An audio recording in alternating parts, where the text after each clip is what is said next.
Wake that ass up Early in the morning. The Breakfast Club. Morning, everybody. It's DJ Envy, Angela Yee, Charlamagne the Guy. We are the Breakfast Club. We got a special guest in the building right now. We have Lecrae. What's happening? What's up, Lecrae, sir? peace, King. Always a blessing, always a privilege, even under these circumstances. Yeah, absolutely. How are you doing holding up during this pandemic? How are you quarantining?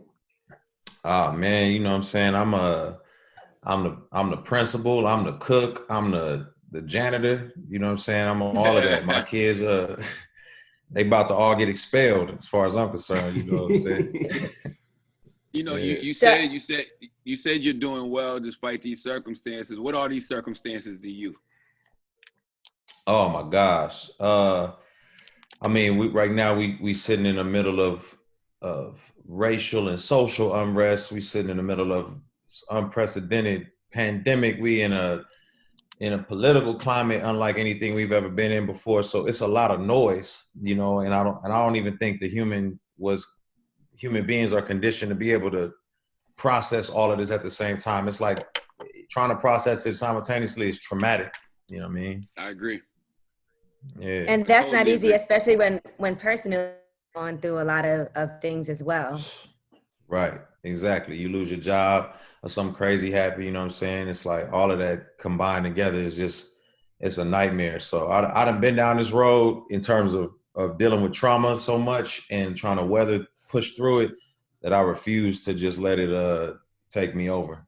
So You know, How do I'm you one keep of your those faith people. during this time? How do people keep their faith, like you said, with everything that's going on and people losing their jobs and, you know, family members being sick? You know, how do people keep their faith during this time and still believe? I mean, obviously, you know, there's a lot of different routes you can take. I don't know if it's going to be one specific thing for everybody, but I can tell you for me, what's been helpful for me is having close friends, is having people around me who understand what I'm going through, who can look me in my face and not try to fix me, but face me every day. You know, for me, staying in my word, you know what I mean? Reading my Bible, doing some devotionals consistently. Music has been helpful for me. Meditation, you got to do your meditation and shoot, if you need just to vent, you know, vent to people and let them, you know, set you straight. All of that stuff is helpful for me.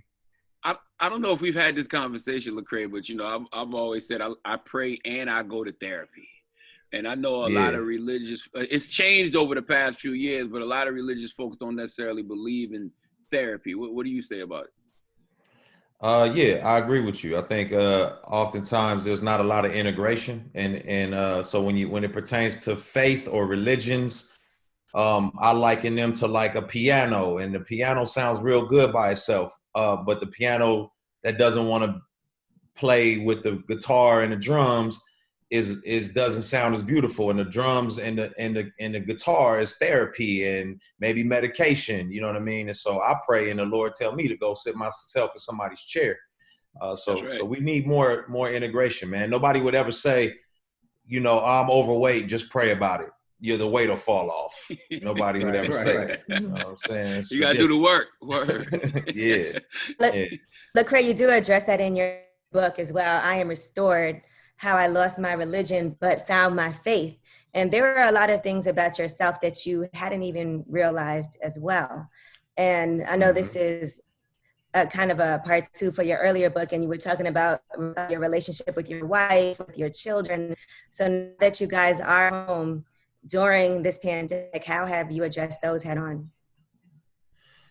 Man, I mean, honestly, I've been in therapy for 2 years, you know, just dealing with stuff. Like, obviously, if anybody who understands my story understands, like, I'm a hip hop kid who found the Lord, but I found America's version of Christianity, which was detrimental to my psyche, and it was drenched in white supremacy. So I had to deconstruct my faith, come to grips with, you know, who God is, and strip away the nationalist mindsets that were drenched in it. It messed up my belief in God. It messed up my marriage. It messed up my whole idea of what it means to be a father. So I had to deconstruct everything and then reconstruct. And so it took a toll on everybody, you know what I'm saying? And you know, I was, as you're reading a book, you know what I'm saying, there was near divorce situations. There was not wanting to go to, teach my kids the Bible. It was a lot of stuff like that really God had to help me kind of plow through. And then on top of that, like I said, I'm a hip hop kid who came into the church. So it was easier for me to just revert back to what I came from instead of, like trying to seek God more. And I'm grateful that he pulled me out of that nonsense. Mm-hmm. And that's difficult too, because you have this, and I know you address this too, just trying to put forth this image of your family and how that affects how you're portrayed in the media, and with your family, how that affects how people listen to your music too, right? Because I think people do want to have this vision of perfection and family life is going great, the kids are amazing, and then you have to sometimes just not care what people think about that. Right. Yeah. Everybody's on their own journey, and you gotta allow people to be on their journey. I always tell people, no celebrity or no public figure is worthy of that amount of criticism or that amount of praise. It's a catch-22, but nobody has any sympathy for winners. So it's like, you got 2 Grammys behind you. I'm not gonna be sympathetic for you. You know what I'm saying? So, you got to weather that storm. You got to push through it and come out better than you were before. You got a record called Only Human, and you talk about what seems to be a failed suicide attempt. Were you speaking on your own suicidal thoughts from the past, or is this a more recent struggle, or what was it? Yeah, I mean, it was in the past, where, just feeling like, man, I'm so tired of it all, you know what I'm saying? And especially if you're not grounded in what you believe in as far as faith is concerned. So, for me, understanding who I believed in, understanding who I believe Jesus was, and having to strip that away from all of the lies that I had been told, I was really hopeless. And so if you don't have any hope, you don't have any health, you're done for. So I didn't really try to take my life. I just wrestled with the thoughts of what's the point of living? If there's no God, then I'm just a bunch of cosmic material. I'm just atoms and cells. And so if there's no God, then there's no purpose. If there's no purpose, then what's the point of me being here? They'll make a difference. So I had to come back to saying, I do believe I have purpose. I do believe I'm here for a reason. And if I'm here for a reason, then I was created with purpose. If I was created with purpose, that means somebody intentionally did that. And I just had to readjust and regroup my relationship with God. I've been studying a lot of meta reality lately, right? Like I just finished reading Deepak Chopra's Meta Human, and you said something that's interesting because you talk about you being a form made out of atoms and whatever, right? But this whole universe is made out of that. So it's like when you connect to that and realize I am a part of this, you start to feel whole. You know what I mean? Like you don't just feel like an individual. You feel like you're connected to something way greater because you are. Yeah.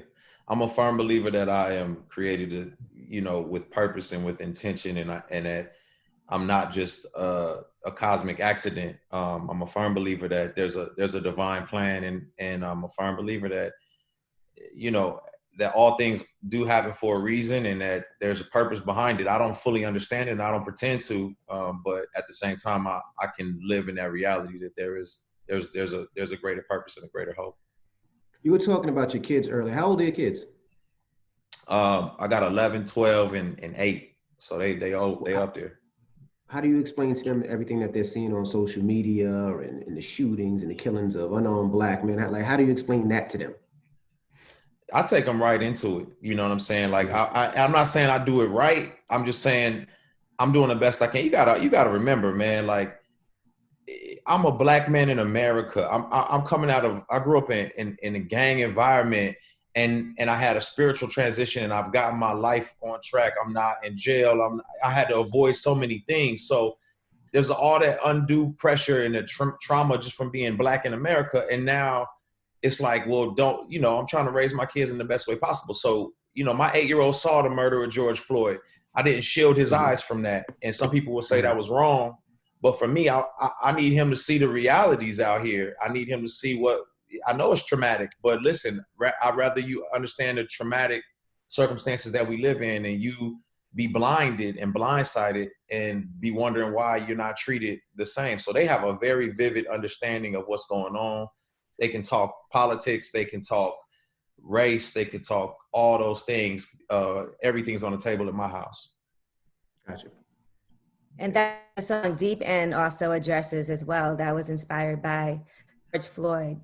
Isn't it crazy that there's still, like, even today, so many things that it's like, are things getting better? Are they getting worse? Are they staying the same? I don't even know how to categorize it.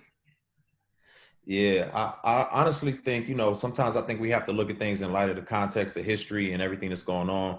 And for me, I feel as if in the context of history, like I went to Egypt and I saw that, you know, for thousands of years, you know, there were societies and cultures and different things like that where it's been detrimental and terrible for different people groups. And so I recognize that we're not inside of a vacuum, that we inside of something that has been going on for thousands of years to people. So, you know, I realized that people overcame that. I look at my grandparents, my grandmother, she's 93. She got stories to tell. She overcame that. Also, you know, as a Christian, I believe the tomb is empty. When I went to Israel and I saw an empty tomb, it reminded me that death is defeated and racism is not bigger than death. So I can have hope, you know, that this too is not bigger than everything what I'm experiencing, you know, Trail of Tears, this transatlantic slave trade, all those things, you know, are not bigger than death. So it's giving me some hope to keep pushing. See, I love building with brothers that are in the religion like you, but you still use things like historical context, or you still talk about things like therapy. You know what I mean? Because I feel like it does all go together. Like, do you find it hard to address these things as a Christian? Like when you're talking to these old school Christian believers who don't know anything but God, they don't want to hear nothing else. Do you find it hard to address these issues? Yeah, but I mean, you got to understand where they're coming from. I guess they just, especially in the Black community, like where they were deprived access to education. We got the whole internet in front of us. You know, they were, you know, my mama went to segregated schools, and so she didn't have the same quality of understanding education. My mom was really hurt by the church because of their legalistic mindsets, and you can't wear pants and you can't wear lipstick and a lot of these things that they didn't have any, they was interpreting the Bible as best they could. But I think what remained was they did have a faithfulness to Jesus. They had a faithfulness to what they believed in. They definitely wanted the best. They just didn't know how to articulate it. So I try to be patient with them in that process. But yeah, I understand it. And some people just gonna push back on you. Some people just gonna have, they're not gonna want to process things. People hate nuance. Everybody hate nuance. Me being, I know nuance because I am a Christian, and then I'm a part of hip hop. Hip hop don't understand what to do with me. Christianity don't understand what to do with me. I'm nuance, and I get it. So I'm patient with people, you know what I mean? Because they don't like to wrestle with, like, where do you belong? How does this make sense? Therapy, Jesus, what's going on? Now, it must have been difficult. There was a point when they tried to say Lecrae is canceled. And that was because of a soundbite that was circulating on the internet where you were speaking with the white pastor. They tried to cancel you, Lecrae. Oh, I forgot about that, Lecrae. Oh boy, they tried to cancel you. I forgot about that. Hey, man. And that has to be disappointing because you think about all the amazing work you've been doing in the community and just even in your music also. And then this one soundbite that didn't have the full context around it, and all of a sudden Lecrae is canceled. So how did you deal with that? And mentally, how did that affect you? Ooh, Black Twitter will come for you. You survived Black Twitter, you'd have made it in this world. I promise you. But you survived Black Twitter, you made it. So break down what happened for people that don't know, because a lot of people are like, what happened? So break down what happened. So I was invited to a discussion at a church about the murder of George Floyd, and so the racial injustice in society. It's supposed to be me, Dr. Bernice King, the owner of Chick-fil-A, and a pastor in Atlanta. A white pastor in Atlanta. And so at the last minute, Bernice King was unable to come. I guess she got sick or whatnot. And we sat down and, you know, I've had some interaction with them before, so I didn't have any reason to believe this is going to be a go left or wayward situation. And I believe that there was like a sense of like, hey, let me listen to what this Black man has to say and learn and talk to the people.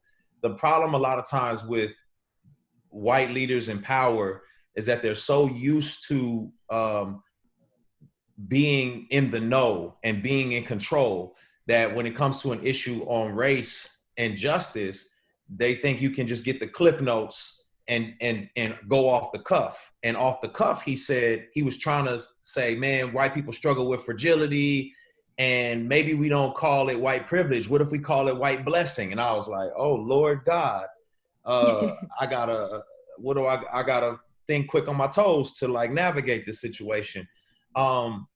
He said something about slavery as well, which I didn't hear because I was, I was thinking, processing like, where is he going and what am I about to say in response?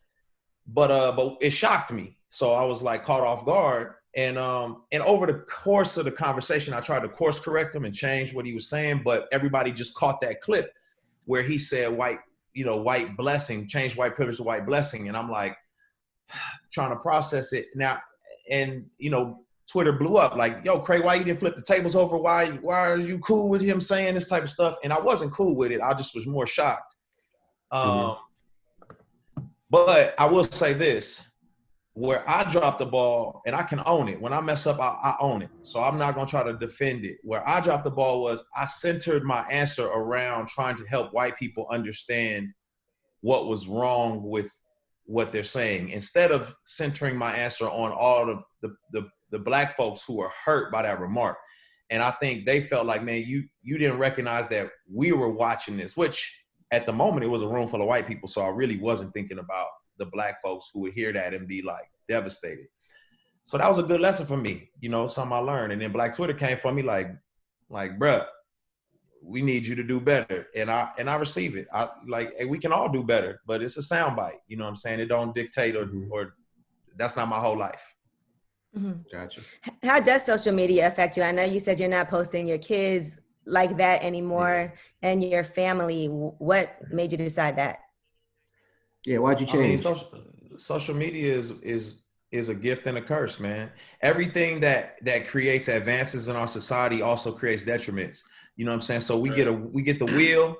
The wheel is beneficial for us. We can get farther than we ever could, but it keeps us further away from people. It keeps us not at home as much as we should be. So social media allows us to connect with more people than we've ever been connected to, but it allows us to be connected to too many people. And there's too many opinions in our lives and too many voices. I don't like cancel culture. Accountability culture, cool. Cancel culture, stupid to me. Like, you can't cancel somebody over a thing they've done. And even with my kids, it's like, why am I expose my kids to y'all because y'all think y'all own me, y'all objectifying me as a public figure, and y'all want what y'all want from me, and y'all can say something crazy about my daughter, and then I'm a snap and forget all of the good practices that the Lord has been working in me and go get the 223s out the closet. You know what I'm saying? So that's the part where it's just like, nah, man, I can't have all these voices in my family and in my world like that.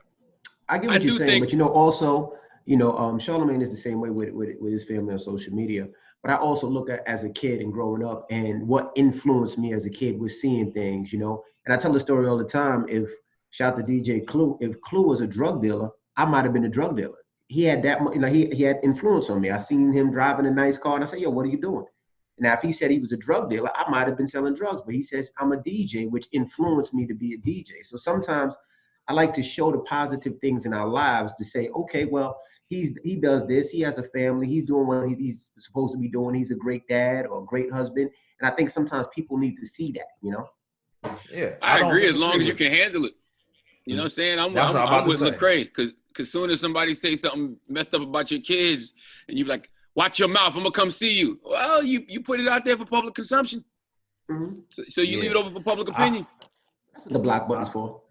Yeah, I like restrict. Listen, I don't think it's a right or wrong, but at the same time, I think you got to know what you can handle. I'm in a real estate situation. I seen you do it, and I said, okay, let me go ahead and get to flipping and doing some other stuff, which I'm grateful for. I think some people are inspired by seeing some of that type of stuff, but then you can't deny that it's a bunch of haters in your comments saying some crazy stuff. You might have thicker skin. You know what I mean? Like, your skin may be thick. I got a very long fuse, but there's certain areas of my life where my fuse is short.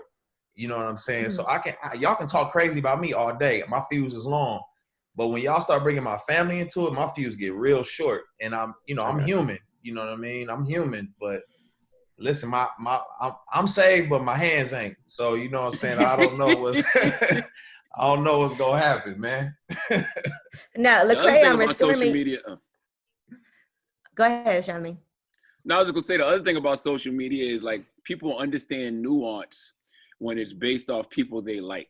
Like if it's somebody that you like, you can understand the nuance in the situation. If it's somebody you don't like, you don't care about the context. Or if it's somebody you don't know, you don't care about the context. You just want to join in on whatever the cancellation party is. Boy, I'm telling you, that's that with that group think where everybody just want to gang up on somebody. And you don't realize the devastation it has on people. That's another thing I would say is a lot of these artists out here, like people don't be realizing these artists be having mental breakdowns over social media. They be literally having mental breakdowns, sitting in counselors' chairs because they're letting all these voices speak into their world and into their mind frame. And we look at it like, it's like, you know, like we own them. You objectifying these people and you want them to be what you want them to be. And I think you got to know that. Like Megan Thee Stallion was talking about how she was it was affecting her mental space, hearing all the commentary, you know what I'm saying? And I'm like, man, that's not healthy. And and so we got to take it upon ourselves to chill out on how much we consume. But at the same time, you wouldn't say this stuff to people's faces like this, man. You wouldn't run up on these folks in the streets and say this type of stuff. So that's out of control. That's why I always feel it's important to have like your real life and people who love you and know you around you, because that helps so much. Like there's people who spend way too much time on social media, reading those comments. In real life, you could be like, man, I need a break from this. Let me call my girl. And you know, and I think that's important too. That really helps balance you out. Yeah. Now you do talk about your friends turning their backs on you on the song Restore Me and everything that you've been through. So what was that scenario? Why were people turning their backs on you? So like I created this whole album Restoration because I felt like I hated people not having a safe place. It really was like I went through my own stuff and folks saying, well, he's not saved enough, or he's too Christian and we can't rock with him, or he's this. It's just constant ridicule. And then people turn their backs on you when you decide like, hey, you know what I'm saying? Man, something simple is like me wanting to make songs with Ty Dolla $ign. Now that I got folks who like, man, I don't rock with you no more because you doing this. And I'm like, yo, what are we talking about right now? Like we talking about songs. We talking about practice? You know what I'm saying? So I'm like, how do you ever expect to reach folks if you can't be around them? And and then you know, me and Steph Curry, that's my guy. And when I saw Aisha get attacked being on Red Table Talk, I was like, this ain't right that we don't have safe spaces and safe places. So I wanted to make an album that was the embodiment of a safe place, an embodiment of somebody like, listen, I'll tell you all my struggles. I'm gonna put everything out here so y'all can consume it. Here go all the dirty laundry on Eminem 8 Mile style. If I cut my own legs off, you ain't got nothing to say to me. So I cut my legs off and was like, yeah, people turn their back on me. Yeah, I was out there on some extra stuff. You know, I had my low moments, you know what I mean? And I'm gonna admit it all. And so I'm human but I found restoration and I want other people to find restoration too. And the song, Nothing to Hide, you said you lost your direction. So what was able to get you to that point despite you know, how deep your faith is? It was church hurt, honestly. Like people don't realize that the church hurt is really what led me. It's like somebody saying to you, it's like a spouse saying, you gonna cheat on me. You gonna cheat on me. I know you're gonna cheat. I know you're gonna cheat. And you keep berating that person every day, telling them, look at you. I saw you on your phone looking at something. And it's like, I wasn't looking at nothing. What are you talking about? To where eventually you push that person so far, they end up leaving or they end up doing the very thing. It's like self-fulfilling prophecy in some senses. So for me, I was so abused by church folk. Like, you fake, you Illuminati, you part of this. I saw you at this. You did this. Why are you with them? And I was like, yo, I'm done with y'all. And then being done with them, it was like I hadn't developed my own relationship with God to where like I was connecting them to God. People ain't God. People are people. And so a lot of times we take our frustrations out on God instead of like realizing that those are the broken people. That ain't God. That's right. So I turned my back on God because of his people. And that's not fair. And so it took me a while to understand that God was more devoted to me than his people were. And he was walking with me through that whole process. And that's where my faith restoration really began to take place. Man, that's why I be telling humans, you better start giving other humans the grace you want God to give you. That part. Yeah. So that's the difference between religion and faith, right? Yeah, religion is when you're trying to earn love. You know what I mean? By following rules. Like if I'm religious toward my wife, I'm coming home with flowers and I'm like, here you go, baby. Here go the flowers. I know this is what I'm supposed to do. She like, I don't want that. That's not authentic. But love is in genuine relationship is when I come home and say, I've been thinking about you all day. I love you so much. I bought you some flowers because I was thinking about you. And that's the same with God. Like, God don't want you to try to earn his love. God is not like, you better follow these rules if you want me to love you. He's like, because I love you so much, out of that, love that I have for you, hey, let's walk in this way. So, you don't not abuse your spouse because it's the right thing. It is the right thing, but at the same time, it's like, man, they sacrifice so much for you. They love you so much. It incentivizes you to not do certain things. So religion is following rules to get God to love you. Faith in relationship is understanding you are loved, so you function out of that. And that's what I had to come to grips with. Now, you decided to release this album in the jails before general release, correct? Yeah. The first place that they went to. Cause man, end of the day, I feel like, here's my thing. During the civil rights era, people didn't have a problem with religion or with faith or the church because the church had boots on the ground. But I feel like in this era, people struggle with faith and people struggle with God and church because they don't see believers really getting out there, getting their hands dirty. So I'm like, I'm gonna take it to task and say, if the first shall be last and the last shall be first, let's treat the people that society sees as last first. Let's take care of them first. Let's take care of the incarcerated people. I got family who's incarcerated. I grew up with my pops in and out of prison and the whole nine. So for me, it was like, I know y'all are human beings and people overlook y'all. So I want to take care of y'all. And that's just always been a part of my MO. When my last album dropped, my tour, my first 2 stops on tour was Rikers Island and LA County. Because those are the folks who get overlooked, who don't get cared of, who don't, everybody's like, oh, yeah. They broke the law. You know what I mean? Especially during coronavirus, you see all these inmates are getting infected. Yeah, and it's like, what are y'all doing to prevent that? Mm-hmm. Yeah, we did a whole campaign when we brought masks to the prisons out here in Georgia. Masks for the people. We did a whole campaign with that, and I just want people to see, like, man, we out here. Like, some people be like, the church, where the church at? And I'm like, no, we out here. Like, we for real out here. You know what I'm saying? There's solidarity, and we may not all agree on the same things, but at the same time, I don't subscribe to this Western political evangelical version of Christianity. I subscribe to an authentic faith that is a grassroots for the people movement, that God is for the people. You know what I'm saying? Whenever I hear you say that, the Western civilization, white, evangelical, sense of Christianity, I feel like that's what the brother Kanye West is on right now.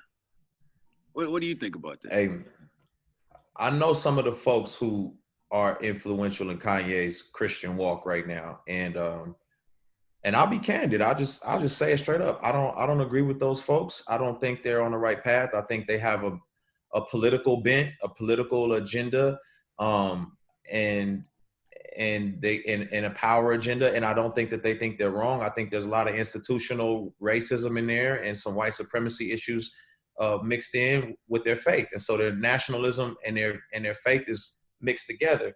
And I'm not saying that Kanye's eating that up, but I'm saying those are the people who are involved in some of his circles. And so hopefully he'll grow and mature. I think right now he's zealous. And anytime you embrace something new, you embrace a new faith, you're zealous and you're just passionate and you want to, do this, do that, and do the next. And I think hopefully he'll mature. That's why it says, do not be quick to teach, do not be quick to lead. Because when you just learning something, you don't want to assume the role of a leader or a teacher. And he's been a leader his whole career. So, it's like almost unfair that he gets thrust into this position and now he has to lead when he's just now he's a baby in the faith trying to learn what this all means. So I think it's an unfair position for him. And so I hopefully that's not what ends up influencing him. It was detrimental for me in my faith, and hopefully he'll steer outside of that. Word. We'll pray on that. What does owning your darkness look like to you, Lecrae? The what now? What does owning your darkness look like to you? Oh, owning your darkness, man, is really, if you, the best analogy I can give you is like, if you know you got a life-threatening disease, don't pretend like you don't have it and just keep on going about your business. Like if you know you got high blood pressure, stop eating fried chicken.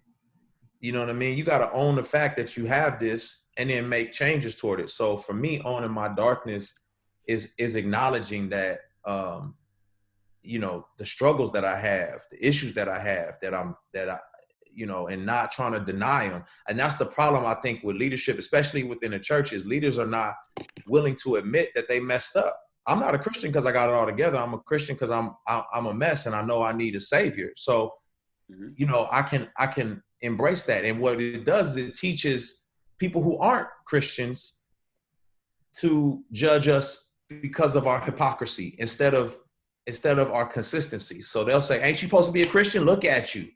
And because we do that to each other. So we so judgmental that that's what other people do. So I say I own my darkness. It's not an excuse to wild out. It's just me saying I'm an imperfect person on a journey.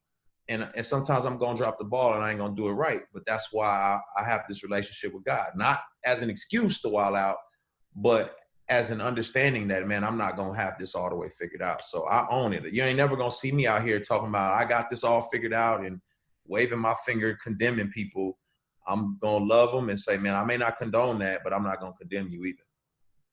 Lecrae, when you decided to go to therapy 2 years ago, was that the first time you ever went? Yeah, it was the first time I went. I went in 2016. I think I went like after Mike Brown, but I just didn't. It didn't click with me. It was like, you know, I didn't realize like a therapist is like a spouse or a good friend. You got to go through a few of them before you find the one that worked for you. You know what I'm saying? And so what made you decide that was myself? I started going 3 years ago. What made you decide that was the right time to try again? Your phone's a little crazy. Oh, my phone is? Oh yeah, because I'm a little crazy. How's it now? Sound better. Okay. Yeah, what made you decide that was the right time? The right time or what? Why? To try again. Because I was going a little too hard, you know what I'm saying? Like, it was like I began to try to cope with drinking while I was on tour, you know what I'm saying? It's like 2016 and you're on tour and you're like, man, I'm going to have a drink. You know, I'm stressed out, Mike Brown, and I'm trying to be a voice for the people. And then one drink turned to 2, turned to 3, turned to 5. And you realize like, man, I'm grieving and I'm coping through alcohol and I don't realize it. And I talk about this in the book as well. Like I went to the doctor, like, yo, man, I'm tweaking out. Like I literally had a panic attack one day at a basketball game. I was at a Hawks game and somebody was like, yo, Lecrae. And I just was like, yo, and I started always feeling like somebody's going to interrupt my little moment of peace and want to autograph or want to talk to me. And I was staying on edge, you know what I mean? And so I had to drink to calm down. And when I went to see the doctor, tell him about it, he was like, he was a shady little doctor, boy. This dude, the doctor's office is shut down now, but he was like, man, you should try some of these bars. I mean, these Xanax, you know what I'm saying? And I was like, this dude just called them bars? So anyway, so that got me on the Xannies for a second, and that really that wasn't good because I'm drinking and popping pills, just trying to manage everything going on in my mind. And I was like, yo, I'm flipping out. This ain't healthy for me. So I ended up going to a therapist, just trying to get some peace of mind. It was a process, man. It was a straight up process. Were you were diagnosed with clinical depression? Yeah, that was in 2018. I didn't know what happened to me. So it got so bad from 2016, you know, just battling. That one day in 2018, I woke up with like a cloud. You know what I'm saying? It was just like, the best way I could describe it is like, you know, the sun is shining, you know, the trees are green, but you can't appreciate none of it. It's like all bland. So you could watch basketball, you wouldn't get excited. It's just like, yo, what is this? You know what I mean? And I was like, I don't know what this is. And so they was like, oh, that's a clinical depression. And so that was a wild journey, just trying to navigate that. And you know, I'm very fortunate. I was able to take 4 months off and just, you know, rest and go to therapy and meditate and just research and get healthy. But everybody don't have that. All right. Oh, that's right. Well, Lecrae, we appreciate you for joining us this morning, brother. And the new Yeah, album man, I appreciate you. available is independent this time. Yeah. Columbia. 100% independent. 100% independent. Go get it. Restoration featuring John Legend, BJ Chicago Kid, Kirk Franklin. Man, it's Danny Lay. That's my amazing. girl, Danny Lay. Yeah, shout out to Danny. Great project. Really honored to be able to put it out there. I hope people find some healing and some restoration. And listen, we may not all believe in the same ways, but at the end of the day, we are made with purpose, worth, and value. And I want God to restore everybody who listens to it. And All right. September Well, 3rd, September 3rd is the virtual concert, right? September 3rd, yeah. Go to my website, Lecrae.com, check out the virtual concert. And the book comes out October 13th, I'm Restored, How I Lost My Religion, Found My Faith. So, make sure you check me out. I appreciate y'all as well, man. Y'all out here doing the work. I'm a fan. Peace, King. Yeah. Thank you, brother. All right, man. Appreciate you, brother. Love.